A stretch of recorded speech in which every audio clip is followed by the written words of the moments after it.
Now, IMF head Christine Lagarde says she will not appeal her conviction in France. Lagarde was found guilty of negligence on a Monday for failing to contest an award of $417 million in an out-of-court settlement to tycoon Bernard Tapie, leading to misuse of public funds.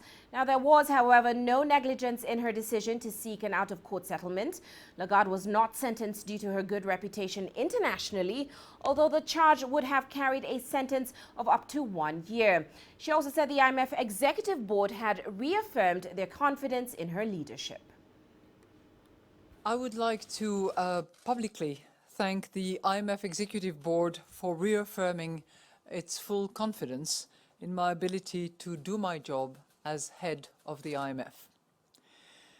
The Executive Board, representing the IMF entire membership, 189 member states, have reaffirmed their confidence and have, throughout the process of this trial and the 5 years that have preceded it, have always expressed their support, and this has indeed sustained me and given me a lot of strength.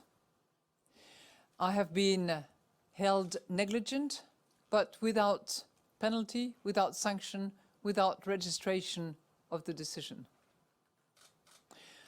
I am not satisfied with it, but there's a point in time when one has to just stop, turn the page, and move on, and continue to work with those who have put their trust in me. So I'm very happy to not appeal this decision and to focus all my attention, all my time, all my efforts, all my energy and enthusiasm to my mission as head of the IMF. Let's get some more insight into Lagarde's status after this case at the IMF. Harry Horton now joins us in Washington, D.C. Harry, as always, welcome to the show. Now, what has been the response to Lagarde's guilty but not punished verdict?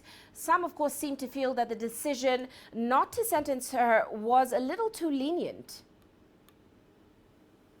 I think there's a feeling that perhaps she's got off lightly in the sense that she's not been punished in her current role as the head of the IMF, and she's kept her current job. Certainly the feeling of the IMF board. Harry, like I asked earlier, what has been the reaction to this verdict? Some feel, of course, that the decision not to sentence her was a little too lenient. Yeah, as I was saying, I think there's a feeling that perhaps her position remaining the same at the IMF, she's lucky to keep her job, and the board at the IMF viewed this as an entirely separate incident prior to the time that she joined the IMF, and they took the view that because of that she didn't need to lose her job currently. Certainly the judge in this case as well, he said that the 2008 financial crisis was going on at the time of this incident. That would have been very distracting to Christine Lagarde, and he viewed that as some mitigating circumstances and cited that as one of the reasons why he didn't choose any harsher punishment. And over the last 24 hours or so, we've seen lots of people come forward to Christine Lagarde's defence. Here in the United States, the Treasury Secretary Jack Lew has said that he thinks that Christine Lagarde is a strong leader and says that the United States has every confidence in her ability to guide the fund at this critical time. So lots of people coming forward to show their support for Christine Lagarde. Well, Harry, nevertheless, this verdict has been described as embarrassing for the IMF and, of course, for France, given, of course, the record of Lagarde's predecessors at the IMF as well. How will this impact the fund going forward?